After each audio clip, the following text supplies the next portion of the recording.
Bueno, yo les decía entonces que la duda es, decíamos que la metódica era universal radical porque se aplica a todos los conocimientos y va a la raíz de todo, ¿sí?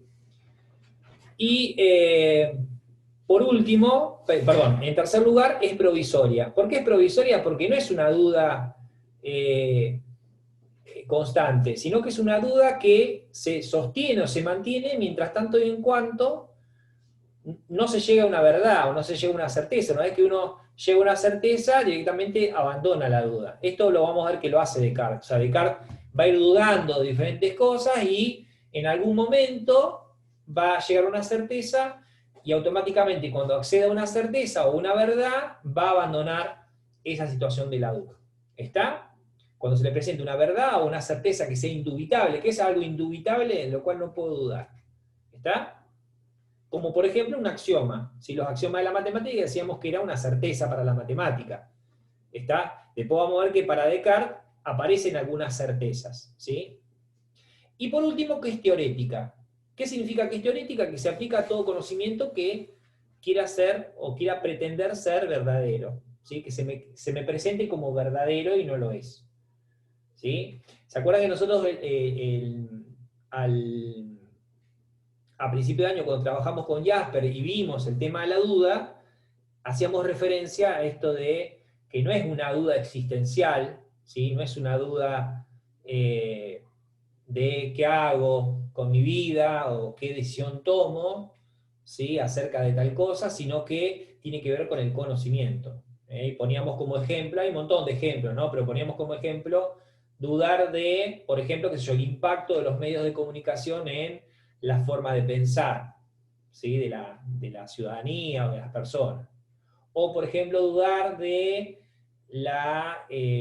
las imposiciones culturales, históricas, ¿sí? Acerca de ciertos estereotipos o formas de ver a la mujer, ¿sí? Que se quieren imponer como si fueran verdaderas o naturales. Entonces uno puede dudar de eso, puede cuestionarlo. ¿Está? Algunos habían puesto en algún momento, qué sé yo, dudar de la existencia de Dios, ¿no? Bueno, también puede ser una duda de tipo teorética, ¿sí? Teorética en el sentido de teórica, ¿sí? Vinculada al conocimiento. ¿Estamos hasta ahí? ¿Sí? Profe, y dudar, por ejemplo, de los sueños podría ser un ejemplo, o Sí, sea, sí, sí. Es lo que hace Descartes. Ahora vamos a ver cuando él duda del sueño. En realidad no es que duda del sueño, sino duda de su propio cuerpo. Justamente, dudar de los sueños. Porque para Descartes, el sueño para Descartes es verdadero en tanto y en cuanto a nosotros se nos presenta como verdadero. O sea, cuando uno sueña, ¿sí? En definitiva, no sabe que está soñando. Cuando uno sueña, cree que está despierto, dice Descartes.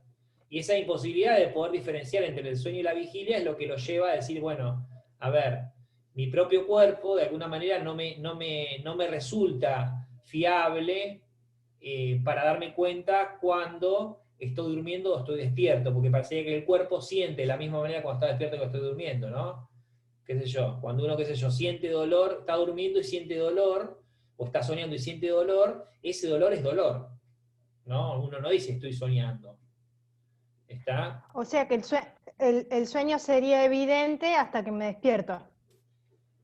Sí, lo que pasa que juega, sí, es cierto eso, pero dice que la prueba, digamos, de alguna manera, del juego entre el sueño y la vigilia es el cuerpo. El problema es el cuerpo, no tanto el sueño, ¿sí? El tema es el cuerpo como fuente de conocimiento. O sea, el cuerpo como fuente de conocimiento, tanto en el sueño como en la vigilia, eh, no me permite diferenciar una cosa de la otra porque siempre se comporta de la misma manera. O sea, yo siento lo mismo estando durmiendo que estando despierto.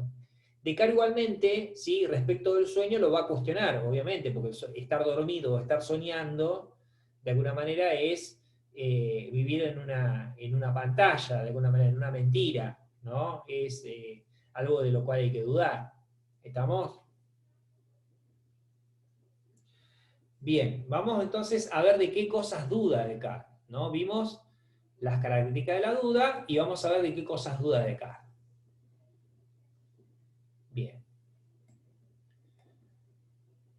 Bueno, ¿de qué duda o a qué se aplica la duda? En primer lugar, duda de la tradición. O sea, todo lo que le han transmitido, le han dicho, le han enseñado a lo largo de su historia, de su niñez, de su juventud, él va a dudar, ¿sí? Sobre todo yo les contaba que la duda tiene que ver con que gran parte de la educación que había tenido Descartes había sido una educación vinculada al dogma cristiano, ¿no? Al pensamiento religioso, ¿sí? Sobre todo con restos, si ustedes quieren, de la forma de ver el mundo propia del medioevo, que era la que cuestionábamos cuando hablábamos ¿se acuerdan? Del contexto sociohistórico y cultural, ¿no? Una de las cosas que, a ver, esto para que ustedes se puedan ubicar, en el siglo XVII, ¿sí? En el siglo XVII y siglos previos, hasta el siglo XVIII por lo menos, del siglo XVIII para atrás, o sea, para siglo XVIII, XVII, XVI, XV para atrás, ¿qué pasaba? La educación, ¿sí? Estaba en manos de la iglesia, ¿sí? O sea, cuando uno quería ir a la escuela o quería educarse, generalmente era la iglesia la que tenía las escuelas, que eran los lugares donde uno podía educarse, ¿sí? Contado con los dedos, por ejemplo, aparece Comenio, ¿sí? Que ustedes lo van a ver o lo han visto en pedagogía, ¿sí? Pero son, digamos, proyectos muy contados ¿sí? Con las manos. Digamos, el poder lo tenía la iglesia para la educación. Recién el Estado toma, digamos, de alguna manera, la función de garante de la educación recién a partir del siglo XVIII con la Revolución Francesa. Por lo tanto, como Descartes era un hombre del siglo XVII, ¿sí? Descartes había sido educado en gran parte por los jesuitas, ¿sí? Por lo tanto, la tradición y todo lo que le habían enseñado en realidad estaba teñido de dogmatismo. Entonces, él se quiere desembarazar y poner en duda todo aquello que se le había ido transmitiendo. ¿Está? Por otro lado, duda de los sentidos. ¿Sí? ¿Por qué va a dudar de los sentidos? Porque los sentidos nos juegan una mala pasada, dice Descartes.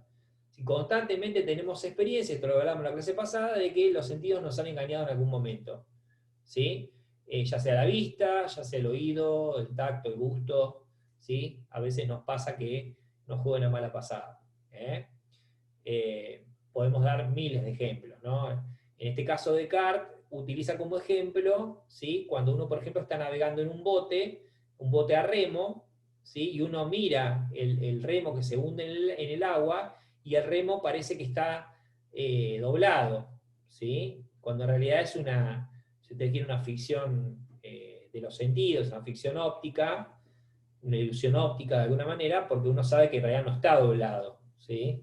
Pero los sentidos indican otra cosa, indica que parecería que está doblado, ¿no? Uno puede racionalmente darse cuenta que eso es una ilusión óptica, pero si uno fuera, digamos, corresponsable con lo que está viendo, estaría viendo que el remo está doblado, ¿me entienden? Lo mismo pasa, por ejemplo, con, qué sé yo, cuando uno ve a alguien de lejos y piensa que es la persona que conoce, ¿sí? Y después se acerca que no es, o cuando uno siente un olor determinado. A mí me pasaba cuando era chico la comida, por ejemplo, llegar a mi casa y sentir determinado olor a comida, decía, uy, qué rico, tal cosa, y después nada que ver, no era eso, lo que uno había olido. Bueno, y así, el tacto, lo mismo, el gusto. El otro día vi La una alumna luna. que sí. ¿Qué decía María José? No, no, justo eso que iba, el tema de la luna o el atardecer, por ejemplo, que uno lo ve sobre el horizonte re grande y después lo ves en el cielo y es re chiquito, o las Claro, estrellas, por ejemplo, cuando claro. las vemos que nos enseñan, ahora no enseñan astronomía, pero si las ves con Sí, ahora no me va a un salir el telescopio. aparato, con un telescopio, te das cuenta que el tamaño en que uno las aprecia no es el real. Claro. Y además esto, ¿no? Por ejemplo, el otro día había una alumna de secundaria que me ponía el ejemplo de la esencia de vainilla, ¿no? Que uno huele la esencia de vainilla y tiene un olor muy rico, ¿no? Pero si vos la probás es horrible, es amarga, ¿no? Ahí el engaño, ¿no? Bien, y después, dice Descartes, también va a dudar de su propio cuerpo, en esto que hoy les comentaba, ¿no? No podemos diferenciar, el cuerpo no me permite diferenciar si estoy dormido o estoy despierto, parecería como que el cuerpo es el mismo, ¿no?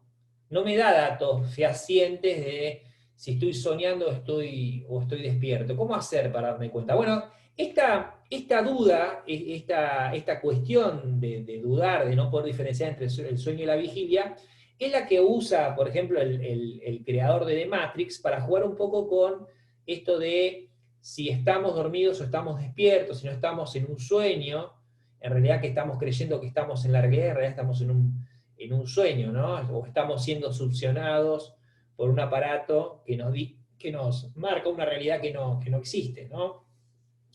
Bien. Y después, 4, el tema de la matemática. Fíjense que ahí vemos un rasgo que es central, que es el tema de la duda llevada a su máxima expresión, la duda llevada a la radicalidad. ¿En qué sentido? Porque duda de la matemática. Fíjense que yo les contaba que la matemática era la disciplina central digamos, de la modernidad, era la más confiable, ¿sí? Era la disciplina modelo, la ciencia modelo de la modernidad. Y justamente Descartes, cuando duda de alguna manera de la matemática, muestra o lleva la duda a su máxima expresión, ¿no? Muestra la universalidad de la duda y la radicalidad de la duda. ¿Cómo va a ser para dudar de la matemática? Va a introducir lo que se llama la hipótesis del genio maligno o genio engañador. ¿De qué se trata esta hipótesis? Justamente, yo les contaba el otro día que una hipótesis es un supuesto, ¿sí? Un supuesto que explica un problema X. Esa hipótesis se puede confirmar o se puede refutar. Puede ser verdadera o puede ser falsa. ¿Está? En este caso, yo pongo una hipótesis para dudar de la matemática, que es lo que hace Descartes. ¿Cuál es la hipótesis que propone Descartes? Es la de pensar el genio maligno o genio engañador. Dice, supongamos que hay un genio, ¿sí? Por eso ahí el carácter de supuesto, supongamos que hay un genio que hace que yo, cada vez que digo que 2 más 2 es 4, que 3 más 3 es 6, ¿sí? Me estoy equivocando. Que haga que yo cada vez que hago un razonamiento matemático me esté cometiendo un error. Entonces, dado que no estoy seguro tampoco de si no me estoy equivocando o estoy en lo cierto, dice, voy a dejar la matemática de lado, la voy a poner en duda y la voy a descartar. ¿Estamos hasta ahí? Bien. Pregunten si no entienden algo, ¿eh? ¿El resto cómo va? Pues no los veo a todos y a todas, por eso... Bueno, claro, pero después de haber dudado de todo, Descartes se va a dar cuenta de que algo no puede dudar. Y acá cambia el panorama, ¿no? Aparece otra imagen que parecería como que, de alguna manera, Descartes da en el blanco con algo, ¿no? Sí, obviamente, ¿sí? Porque yo digo, después de haber dudado de todo, Descartes se da cuenta de que algo no puede dudar, de que algo se le presenta como claro y distinto, algo se le presenta como evidente, ¿sí? Él dudó de todo, pero de algo no puede dudar. Hay algo que se le presenta como evidente, como cierto, y es que piensa, ¿sí? Porque dudar es un acto del pensamiento, o sea, yo para poder dudar tengo que pensar. ¿Estamos de acuerdo? ¿Alguien puede dudar sin pensar?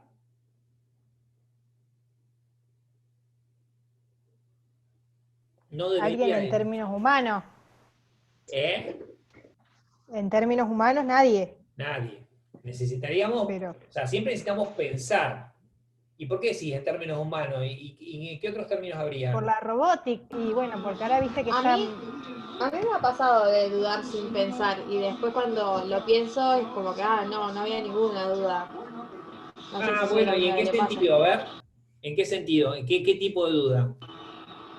No, qué sé yo, por decirle cosas cotidianas, como que dudo en hacer algo, pero después pienso que capaz que si lo hago va a estar bien o va a estar mal, qué sé yo, cosas Bueno, así. pero eso es una duda existencial, no es una duda teorética. Acuérdense que nosotros estamos hablando de las dudas teoréticas, ¿sí? Que tienen que ver con el conocimiento. ¿Sí? Por ahí tal vez si algo está bien o está mal, si que hago esto, si está bien, si tomo tal decisión, eso sería más una duda. No sé si te referís a eso, Nerea, pero eso sería, si es así a lo que te referís, sería una duda de tipo existencial, no sería una duda teorética o vinculada al conocimiento. ¿Puede ser? sí, puede ser, pero yo lo dije nada más porque decíamos, nadie que sea, como se dice, nadie que fuera persona dudaría sin pensarlo, por eso Claro, lo digamos, de comentaba. alguna manera cuando uno pone en duda, sobre todo lo que refiere Descartes, que es el tema del conocimiento, cuando uno duda respecto del conocimiento, siempre hay un acto del pensamiento. Dice, yo cuando dudo tengo que pensar, o sea, dudar implica pensar. De eso no puedo dudar. Dice, yo algo de lo que no puedo dudar es que pienso, porque la duda es un acto del pensamiento. Y si pienso, existo. De ahí la frase, pienso, luego existo. ¿Está? La pregunta sería, ¿qué soy? O sea, ¿cómo existo? Bueno, dice, lo único que puedo estar seguro es que soy algo que piensa. Por eso se dice que soy una sustancia pensante, algo que piensa, una cosa que piensa. ¿Está? No puedo decir más nada, porque ¿qué pasó? ¿Qué hizo Descartes? Descartes dudó de todo lo que está por fuera de él. ¿Sí? De toda la realidad objetiva que está por fuera de él dudó, porque dudó de la tradición, dudó de los sentidos, dudó de su propio cuerpo y dudó de la matemática. O sea, fuera de él no hay nada cierto, fuera de él. Lo que hay de cierto es algo dentro de él que es que piensa, y que existe en tanto que piensa. ¿Estamos hasta ahí? Bien. ¿Y qué nos pasa cuando, después de haber dudado, la duda qué nos genera? ¿Nos genera alegría o nos genera incomodidad? ¿Qué les parece?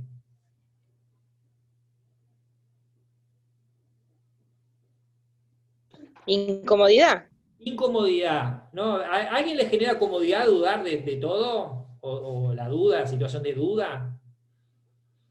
¿A alguien no le genera incomodidad?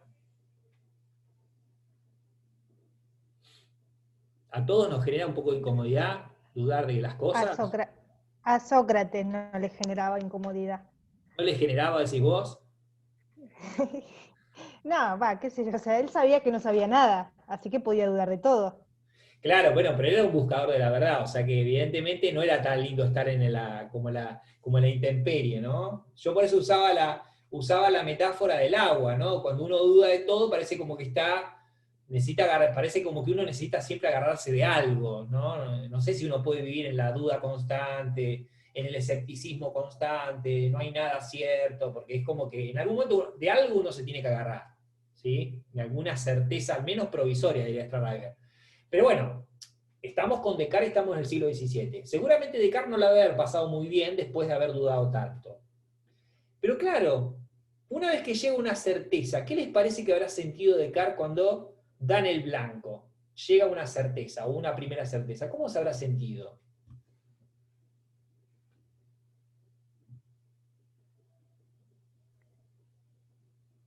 Pasa que, ¿cómo, o sea, si él permanentemente está dudando, una vez que llega la certeza, o sea que, según lo que usted nos explicó, una vez que uno está en la instancia de la evidencia, descarta toda duda si tiene la certeza. Pero realmente uno tiene certeza de que eso que está, esa información o ese conocimiento que está recibiendo es lo más certero. Y bueno, él evidentemente sí. En su época sí. Es más, vos podés dudar de lo que está diciendo Descartes, por ejemplo, esto.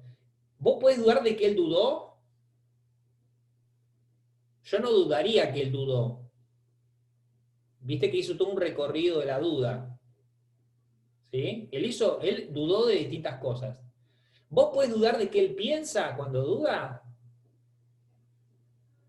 No, No, no, la verdad que no. Yo digo, bueno, si dudó, estuvo pensando. claro. Y si piensa, él dice, si pienso, yo existo. Existo como pensamiento, o sea, yo soy algo que piensa, una cosa que piensa. Bueno, la verdad que no deja de ser una certeza. ¿Sí? Para él, por lo menos en la época en la que él se desarrolla, siglo XVII, o sea, tenemos que contextualizar, ¿sí? Para él era una certeza, y en la época era una certeza. ¿Sí? Ahora, yo a donde apuntaba era a pensar que quizás seguramente cuando dan el blanco, ¿no? Cuando uno, después de haber dudado un montón de cosas, accede a alguna certeza, uno se da cuenta de algo, o sea que todo ese proceso de la duda no fue en vano, sino que me permitió llegar a darme cuenta de algo, como hacemos todos, que cuando dudamos de las cosas, en algún momento nos damos cuenta de algo, accedemos a alguna certeza, aunque sea funcional, ¿no? Hay algo que nos damos cuenta, que nos equivocamos, o hay algo que nos damos cuenta respecto de la realidad de las personas, o qué sé yo, de presupuestos que yo tenía, de formas de ver la vida, de formas de pensar las cosas, bueno. Todo lo que yo haya dudado de alguna manera, el hecho de dudar me lleva de alguna manera a alcanzar alguna certeza. ¿Sí? Y seguramente esa situación de certeza, ese poder alcanzar una certeza me pone contento, ¿no? Me pone feliz, qué sé yo me sentiría bien si después yo estaría en el lugar de Descartes, seguramente, uno intenta ponerse en el lugar del otro, ¿no? De pensar qué estaba pensando y qué estaba sintiendo Descartes en ese momento. Y la verdad que yo calculo que había estado feliz cuando llegó a esa primera certeza, después de haber dudado de todo. ¿Qué Sí, les parece? yo creo que él debe haber sentido satisfacción cuando llegó a una certeza, pero me parece como que si él dudaba de todo, siento que llegar a esa certeza fue, o el momento de satisfacción fue breve, como que él después empezó a dudar también de esa certeza a la que llegó, no sé. No Siento te que, escucho, a ver, ¿puedes repetir? ¿se escucha ahora? A ver, dale. A mí me parece que el momento que él puede haber sentido feliz, o sea, puede haber sentido satisfacción cuando llegó a esa certeza, pero que como que ese momento fue breve y automáticamente se sintió mal porque como que él empieza a dudar de la certeza a la que llegó. No sé cómo explicarlo. Sí, pero no le pasa a él eso. No le pasa de que duda de la certeza a la que llegó. Porque fíjate esto. Una certeza, ¿sí? Y Descartes está pensando en una certeza fundamental, no está pensando en una certeza funcional. ¿Se acuerdan que nosotros hemos diferenciado entre certeza fundamental y certeza funcional? En la época en la que Descartes está pensando en que ha alcanzado una certeza fundamental, como una verdad. ¿Sí? Y es justamente eso, que él se capta como pensante, como que él piensa, al haber dudado de todo, llega a una certeza que es la de percibirse como pensante, como una cosa que piensa, como algo que piensa. Después no le pasa que se siente mal. Vamos a ver que lo que sí le pasa es que se da cuenta que el hecho de haber dudado de todo está como encerrado en su propio pensamiento, porque si todo lo que está por fuera de él es dudoso, y yo solamente puedo decir que soy una cosa que piensa, estoy como metido en mi propio pensamiento. ¿Sí? Porque no tengo cuerpo, porque dudo de mi cuerpo, no tengo sentido porque dudo de mis sentidos, la matemática es dudosa, no me queda nada por fuera de mi pensamiento, ¿se entiende? Es puro pensamiento, está como ensimismado, de ahí es que nosotros utilizamos el concepto del solipsismo, ¿se acuerdan? O sea, el hecho de haber dudado de todo le permite llegar a una certeza, pero queda encerrado en su propio pensamiento. No hay nada cierto más que piensa. ¿Y cómo sale de ahí? ¿Está? Yo ahí les pongo, en realidad no lo voy a pasar ahora, pero en realidad si ustedes se fijan, ¿sí? Ese link que está ahí en color verde, les va a derivar en una canción que a mí se me ocurrió cuando pensaba qué sentiría Descartes cuando llegó a esa primera certeza. ¿Sí? Dos canciones se me representaron en mi cabeza cuando me acordaba de Descartes y me trataba de poner en el lugar de Descartes. La primera, dos canciones de Queen. Una, ¿conocen a Queen? ¿Sí? La primera es Rapsodia Bohemia. ¿La conocen Rapsodia Bohemia? O sea, así como... Viva la para película arriba. de Queens. ¿Eh? ¿Viste? ¿Vieron Viva que la sí? película de Queens. Sí. Rapsodia Bohemia, así como pum para arriba. Y la otra es la que se llama We Are the Champions, ¿sí? Que, bueno, acá estamos los campeones, somos los victoriosos, ¿no? Llegamos digamos, a la victoria, porque digo, él llega a una certeza, es un canto a la victoria. Bueno, me quedé con la We Are the Champions, ¿sí? Porque me parece que es la canción que por ahí representa este momento, ¿sí? De poder alcanzar una certeza. ¿Está? Esto tiene que ver por ahí con darle un toque distinto al momento. ¿Sí? Bueno, dijimos entonces, dudó de todo se da cuenta de algo que está cierto, es que piensa y si piensa existe. ¿Sí? Dijimos que se da cuenta también que en realidad no puede salir de su propio pensamiento porque ha dudado de todo lo que está por fuera de él, de su propio cuerpo, de los sentidos, la matemática, de toda la realidad que se llama la realidad objetiva. ¿Cómo sale de ahí? ¿Cómo sale de esta situación de encerramiento en sí mismo? Y ahí vamos a la segunda cuestión que tiene que ver con la segunda certeza. ¿Cuál va a ser la segunda certeza? La segunda certeza va a ser tratar de demostrar, o sea, la existencia de Dios es la segunda certeza. Él demuestra que Dios existe. ¿Cómo es el razonamiento? Yo demuestro que Dios existe, y si Dios existe, y es perfectamente bueno, porque tiene todas las perfecciones, no puede permitir que haya un genio maligno que me engañe. ¿Me siguen? Entonces, de esa manera, derriba la hipótesis del genio maligno. Y de esa manera, deduce la veracidad de las matemáticas.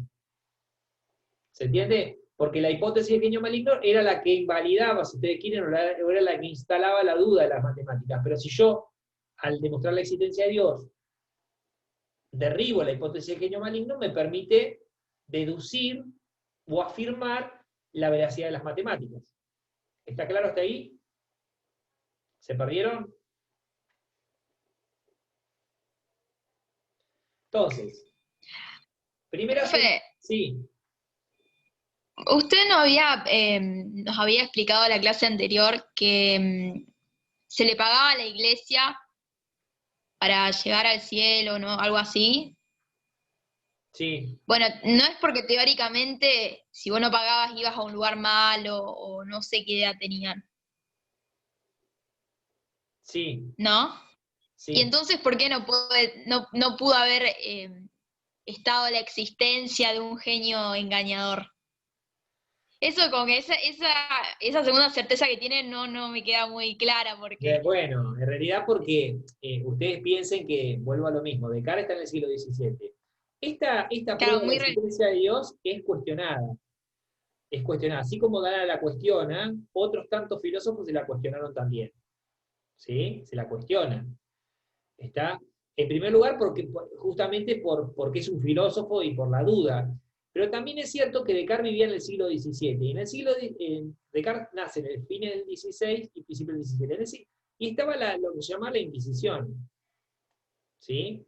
La Inquisición era una institución de la Iglesia que perseguía de alguna manera a los herejes o los que, digamos, a los científicos o a las brujas, ¿está? Entonces, de alguna manera algunos dicen que quizás Descartes, ¿sí?, para no tener problemas con la Iglesia, introduce esta segunda certeza que le permite de alguna manera salir. Porque, ¿qué pasa? Dios se vuelve para Descartes garantía de conocimiento. Fíjense hasta dónde llega Descartes. Pero también es cierto que Descartes, al estar encerrado en sí mismo, o sea, en el estado de solipsismo, ¿sí?, estar encerrado en su propio... ¿Cómo sale de ahí? Tiene que salir, tiene que encontrar una salida. Y la salida tiene que ser de su propio pensamiento. O sea, tiene que encontrar alguna forma de encontrar algo en su pensamiento que le permita salir.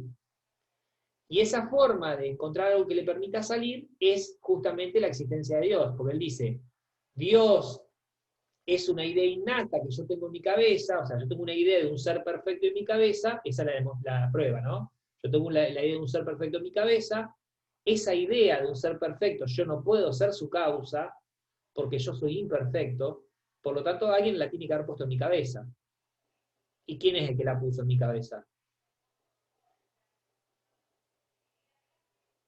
¿Quién habrá sido? Dios. Dios. Claro. Claro, aparte también está que él llega digamos, a la prueba de la existencia de Dios por su pensamiento, Claro. no por la relación con la iglesia. Claro. Porque la iglesia ya es una institución aparte, digamos. Claro. Representa, se supone que Dios, pero bueno, en realidad él llega por su pensamiento Sí. la prueba de la existencia de Dios.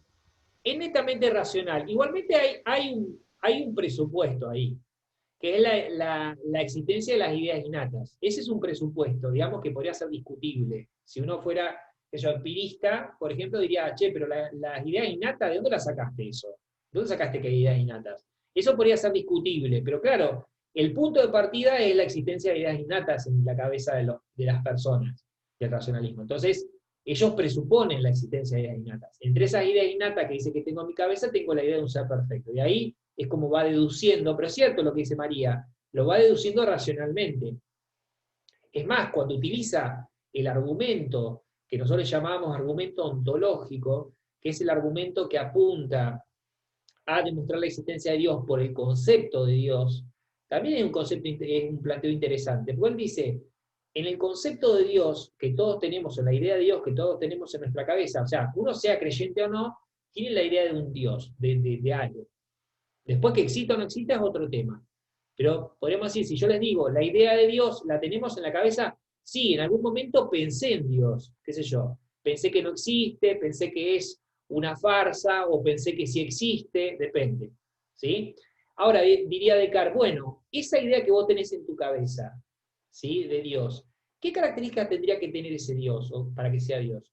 Y bueno, la verdad que cuando yo pienso en Dios, exista o no exista, estoy pensando que es un ser que tiene todas las perfecciones, si no, no sería Dios. ¿Estamos de acuerdo? ¿No? Cuando uno se imagina la idea de Dios, se imagina un ser que tenga todas las perfecciones, exista o no exista, aclaro. Bueno, si yo pienso en ese ser que tiene todas las perfecciones, hay algo que no le puede faltar porque si no sería imperfecto. ¿Qué sería?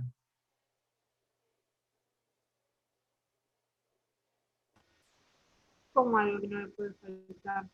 Dios tiene todas las perfecciones, ¿estamos de acuerdo? ¿Qué sé yo? Supónganse, es Sí. omnisciente, es perfecto, es infinito, es eterno, imperecedero, todopoderoso, bueno.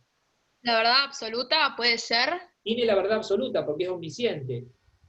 Claro. ¿Pero qué no le puede faltar? Porque si no sería imperfecto.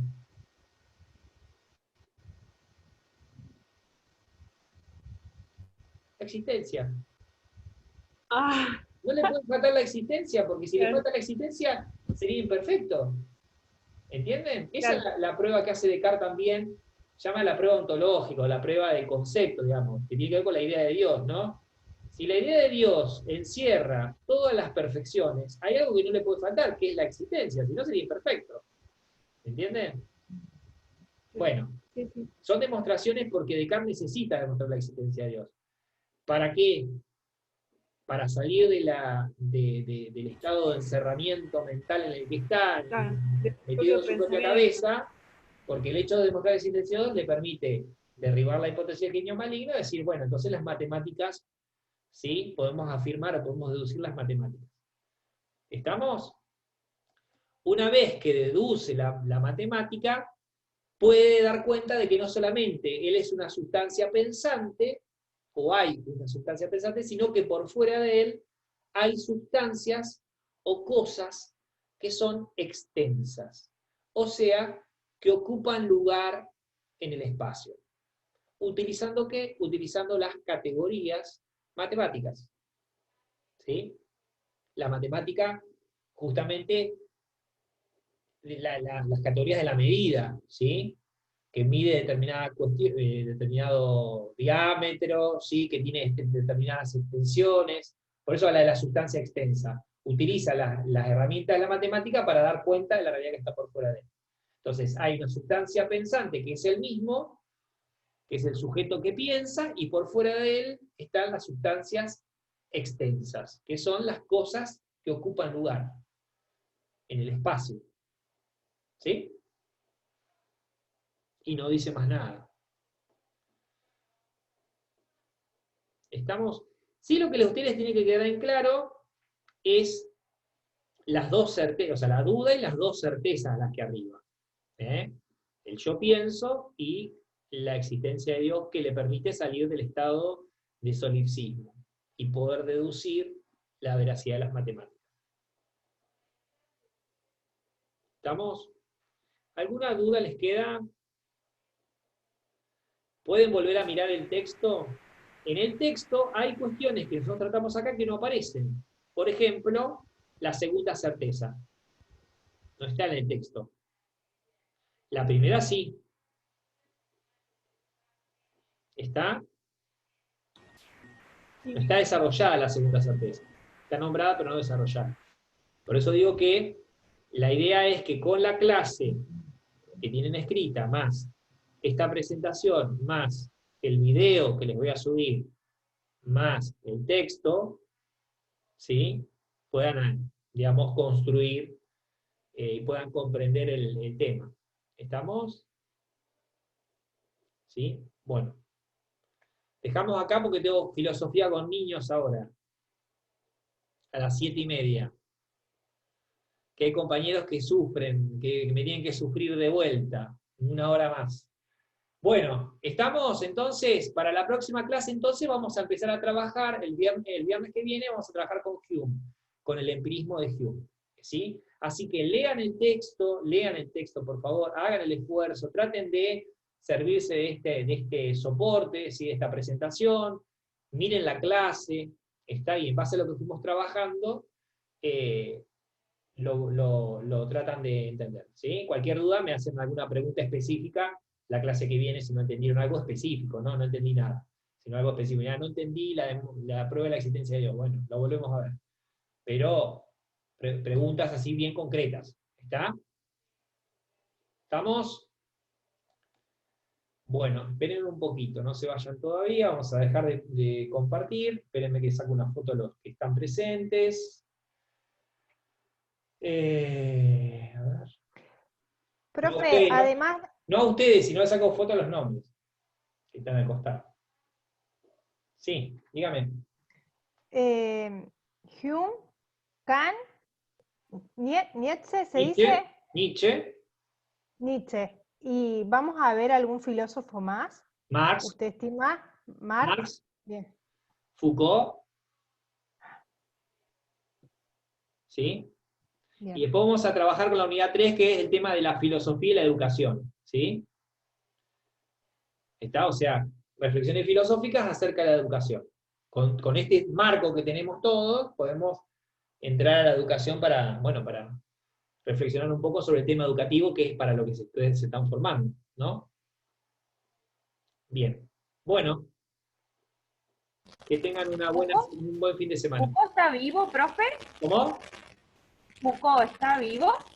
No, Foucault murió en el año 92, de HIV. Gracias. Bueno.